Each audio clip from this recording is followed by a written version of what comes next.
dia kembali di Rumah Perubahan Reynald Kasali.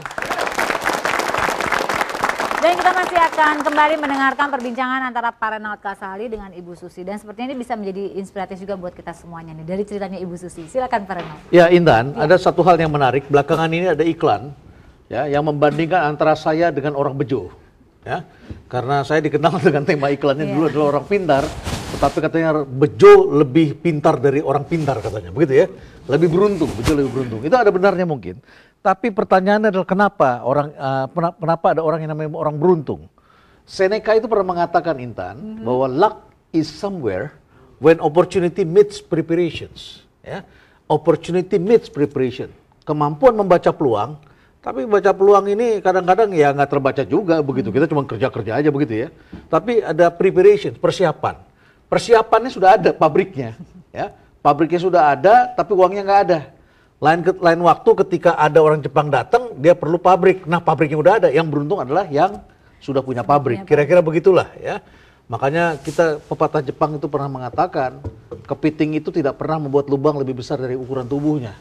Tetapi di dalam ilmu manajemen dikatakan buatlah kandang yang lebih besar dari ukuran tubuhmu sehingga kemudian kamu punya ruang gerak lah. Begitulah kurang lebih ya. Baik, makasih Intan. Baik, Pak Reynald. Bu Susi, ya cocoklah kalau cita-citanya tadi ingin ocean ya. Jadi larinya ke ikan begitu kan? Ya. Tapi kan berbeda, Pak. Berbeda ya. Ini bakulan, yang itu science. Tetapi lebih berbeda lagi. Kenapa jadi ke pesawat terbang? Setelah saya di perikanan, Ya. saya melihat bahwa tadi value seafood itu value bertahap. value Yang termurah ikan ya. asin, naik Kalengan. ikan kaleng, ikan frozen, Ya. kemudian frozen added value product, jadi yang dibikin tempura atau macam-macam. Sashimi. Ya, nah yang termahal itu yang bisa dibuat sashimi, yaitu harus hidup dan fresh ya. Fresh. Jadi within 24 hours kita sudah bisa deliver sama customer. Sejak ditangkap dalam tempo 24 jam harus sampai ke customer. Ya, persoalannya dengan lack of infrastructure di negeri kita ya Bapak, kan jadi kalau kita mau bawa dari Pangandaran ke Jakarta saja 12 jam. 12 jam ya. Nah yang matinya 10-25%. Oh. Harga lobster mati dan yang hidup jauh sekali. Yang hidup misalnya 400, yang mati hanya 100.000. Itu kalau enggak bau, kalau bau buang. Bau buang? Ya. Kalau enggak bau masih bisa dijual? Ya. Jadi saya pikir satu-satunya untuk breakthrough distance, mengurangi angka kematian, ya harus punya pesawat. Punya pesawat? Cuma 4 tahun keliling ke perbankan, enggak ada yang percaya. Enggak ada yang percaya? 2000 sampai 2004. Saya juga kalau jadi bankir nggak percaya. Bagaimana ikan bisa bayar pesawat yang 2 juta dolar? Pedagang ikan mau mempunyai pesawat. Pesawat apa yang Anda inginkan saat itu? Ya, pesawat kecil yang bisa landing di bandara-bandara rumput, bisa jemput ke tempat-tempat nelayan. Itu sesederhana itu. Kemudian bawa ke Jakarta, Jakarta nanti naikkan ke SQ atau Garuda atau maskapai kemana. Walaupun sederhana dan kecil, harganya tetap saja mahal. Ya, itu jutaan dolar. 2 juta dolar. Ya, 2 juta dolar. Tapi bank tidak mau mendukung. Alhamdulillah setelah 4 tahun ketemu bank yang mengerti visi. Ya. Saya pikir banker ini berani membeli mimpi kita. Dikasihlah kita 4,7 juta waktu itu dolar pinjaman. Oh, Anda perlu 2 juta dikasih 4,7 juta. Dua pesawat. Ya. Okay. Nah, alhamdulillah Juni tahun kemarin sudah lunas. Juni tahun kemarin. Setelah berapa tahun? 7 tahun Pak. Setelah 7 tahun lunas. Ya. 7 tahun, baik. Banyak orang yang membeli rumah 10 tahun dan lunas-lunas. Ya. Ini pesawat terbang 7 tahun sudah lunas. Ya, karena dipakai untuk investasi, untuk usaha. Oke, 2 tahun Anda punya 2 pesawat. Anda kan nggak ngerti urus pesawat. Kok masih urus pesawat? Kan masalah navigasi, masalah izin. Itu urusan pilot, Pak. Urusan pilot, tapi Anda tak mengerti. Suami saya juga seorang pilot. Ya. Nah, waktu tsunami, kita pikir waktu itu bantu sebentar ke Aceh. Ke Aceh. Nah, rencananya 2 minggu, bawa uang ya sedikit 400-an gitu. Jadi Anda ke Simelu ya waktu itu ya? Ya, kenapa Aceh, Simelu? Melabo sama Simelu. Melabo, kenapa hancur. saya itu karena ada sedikit history dengan Aceh waktu itu. Ya. Kita buat konsep sustainable development, integrated di bidang perikanan. Approach of sustainable development di bidang perikanan. Nah waktu itu oleh Pak Dipo pengennya diajak ke untuk masyarakat Aceh, Papua dan yang seperti itu kita diajak ke Aceh. Yeah. Kemudian bupati-bupati Aceh datang ke Pangandaran lihat pola perikanan kita. Nah Bupati Simelu tuh sering telepon setelah itu. Kapan datang kemari Pak investasi. Darmili. Pak Darmili. Darmili ya. Saya bilang Pak Darmili kalau kerja di Simelu nggak punya pesawat nggak bisa, susah. Bisa beli nggak bisa bawa keluar. Kan ujungnya kita mesti jual, bukan untuk makan saya beli. Jadi nggak bisa. Nah 2 minggu sebelum tsunami beliau juga telepon lagi. Saya bilang betul Pak saya sudah punya pesawat tapi Aceh is war zone. Jadi insurance tidak cover. Oh, karena daerah pemberontakan saat itu. Iya, tidak bisa. Jadi saya bilang walaupun di Pulau Simelu aman. Ya, but it's Aceh. Ya. Asuransi tidak melihat fakta realitas di lapangan. Ya. Makanya begitu kejadian tsunami tanggal 26, sebetulnya kita mau berangkat tanggal 27. Tapi saya masih telepon Australia dan London underwriter kita apakah mereka mau cover asuransi atau tidak. Karena kalau ada apa-apa kan kecelakaan, saya bisa celaka, nggak bisa bayar ke bank. Jadi akhirnya ya tanggal 27 malam saya bisa dapatkan cover ya ini karena bencana dunia. Jadi dengan premi normal atau premi normal. Oke. Jadi for humanitarian reason kita di cover. Akhirnya berangkat tanggal 27 malam itu juga ke Medan. Kemudian kita landing pertama kali di Melabo tanggal 29. 29? Ya kasih bantuan ya terus terbang selama 2 minggu. Setelah 2 minggu rencana kita pulang lagi balik ke perikanan, duitnya juga habis kan Pak. Karena terbang gratis ya. Jadi kita pulang tapi ternyata banyak NGO juga please keep your aircraft here, we need it gitu. Jadi ya akhirnya kita charterkan sama mereka. Jadi awalnya karena Anda punya sesuatu dengan Aceh tetapi sebenarnya tidak bisa jalan, tapi setelah tsunami Anda masuk untuk humanitarian. Untuk bantuan sosial, untuk bantu 2 minggu. Ya. Ternyata sesampainya di sana NGO ini memerlukan pesawat untuk pesawat kecil. Ke Simelu, ke Melabo gitu. Ini teman-teman mesti mengerti, saya kebetulan pernah masuk juga ke Simelu pada saat lagi bencana itu. Dan memang tidak mudah. Ya, bandaranya juga retak saat itu, infrastruktur belum bagus, ya. Dan kemudian kalau kita mau mendarat itu harus ada pasukan pengusir kambing, ya, kambing dan kerbau. Ya. Kasih alarm, keluar semua, dan pada saat itu tidak banyak pesawat terbang besar yang bisa masuk, hanya pesawat yang kecil-kecil. Ya. Masuklah ke sana setelah itu, dan kemudian NGO ini memerlukan untuk charter atau apa? Ya untuk ke sana lagi. Ya saya bilang saya tidak bisa lagi, saya harus balik ke pekerjaan saya. Saya bilang saya sudah tidak ada uang lagi dan mereka no we pay right now. Oke, ya udah akhirnya kita jadi bawa penumpang sekaligus cari ikan. Ya bulan April saya mulai bawa perahu dari Jawa. Ya, kapal. Untuk encouraging orang Simelu kembali ke laut. Ya. Tapi sampai bulan Agustus baru mereka mau balik ke laut. Setelah mereka merasa tenang. Ya. Ya, dari situ kita mulai beli perikanan hasil lobster Simelu dari harga 30.000, begitu kita beli jadi 100.000, mereka juga sangat senang.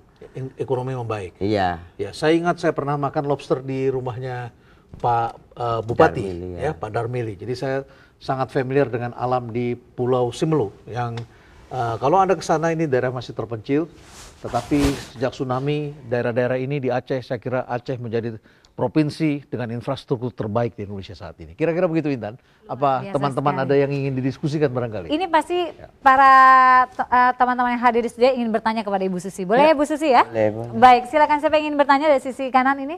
Oke, silakan Mbak. Dengan Mbak siapa? Saya Krisna dari Eloquity Surabaya. Ya.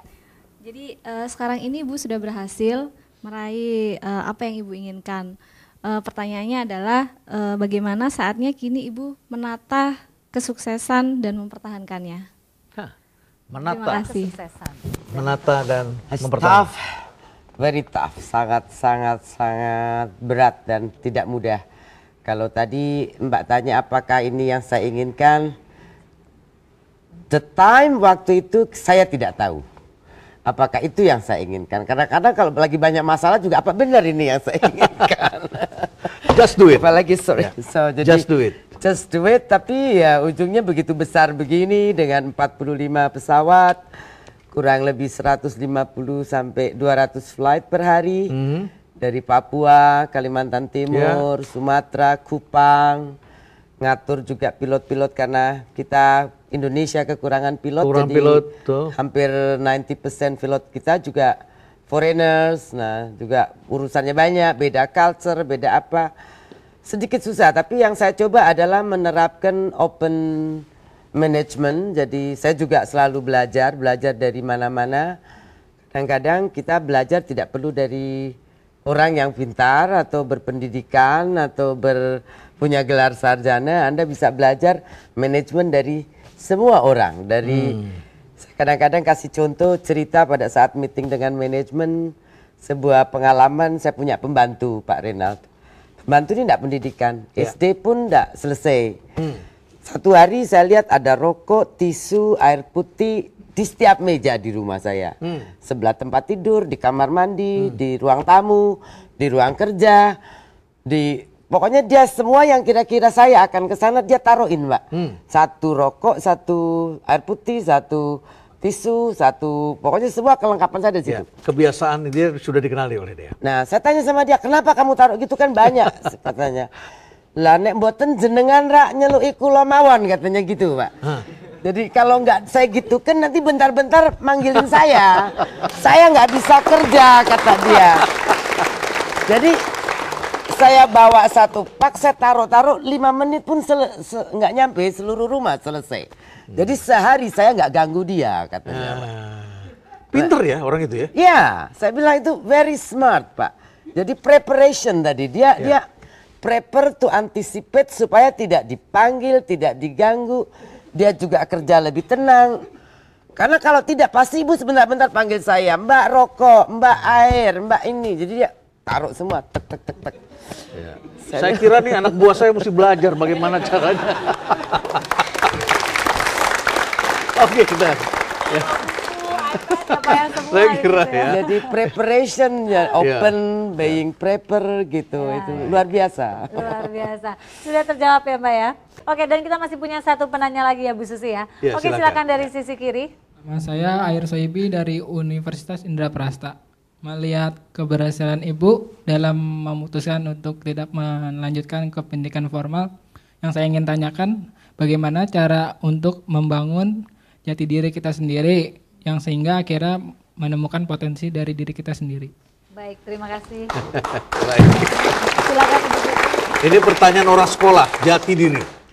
Saya biasanya tidak pernah memikirkan sejauh itu ya. Just do, lalu biasanya lebih berpikir ya tidak terlalu complicated.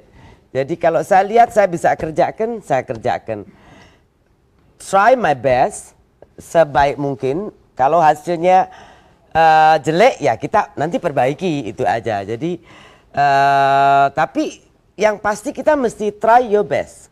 Dan saya tidak pernah berpikir untuk copy Pak Renald. Karena saya selalu menyadarin di perikanan juga kita tidak bermain dalam quantity. Seperti banyak cold storage lain. Jadi orang Jepang, bayar-bayar kita tahu produk kita tidak masif. Tapi quality number one gitu Pak. Jadi kita jaga produknya bagus. Karena saya berpikir kalau produk kita bagus dan berbeda, orang pun mudah lihat. Kalau saya mau bersaing sama yang besar-besar massive production, mereka duitnya lebih banyak, kapasitas pabriknya lebih besar. Saya pasti akan kalah. So yang saya lakukan ya do my own things my way dan yang suitable untuk ukuran kita. Jadi biasanya saya tidak melihat orang lain, tapi ya yang pikir apa saya bisa kerjakan sendiri. Nah jati diri adalah untuk kita yang saya tahu, jati diri saya adalah being irregular, Pak. Being irregular. Ya. Uncommon. And if we want to have regular airline, then we have to compete Garuda and Lion. Dan impossible. Impossible. Ya. Jadi ya Susi Air itu irregular airline. Seafood kita juga berbeda dengan kebanyakan produk orang lain. Jadi tidak meniru apa yang sudah dilakukan orang. Tidak mencoba menjadi orang lain. Ya, justru mengeksploitasi sesuatu yang kita bisa saja. Invent and thinking, create what you think it's best for you. Karena belum tentu yang bagus untuk orang, bagus untuk suitable kita. For us. The power of smallness, tetapi it's beautiful. Dan being different, Pak, itu attract the buyer to you. Karena kita berbeda, menarik pembeli. Baik. Intan kalau begini nih, sekarang punya Susi Air, pesawatnya tadi berapa, Bu? 45. 45. Ya. 45. Terbayang nggak Intan, kira-kira tokoh yang idolanya siapa tuh kalau kayak begitu tuh, kalau punya pesawat terbang? Kira-kira menurut Intan idolanya siapa kira-kira kalau? Diri sendiri rasanya kalau kayak gitu ya. Punya 45 pesawat terbang ya, luar biasa. Kalau kita bekerja dengan orang luar atau orang bule biasanya, kok ini kebalik ya, mereka yang bekerja dengan Ibu Susi. Ini yang kita akan bahas nanti. Luar biasa. Ya, cukup menarik yang tadi dikatakan oleh Ibu Susi. Menjadi diri sendiri itu lebih baik karena kita tidak harus mengkopi untuk menjadi orang lain. Anda jangan kemana-mana karena kami masih akan kembali di selain satu ini, tetap di Rumah Perubahan Renault Kasali.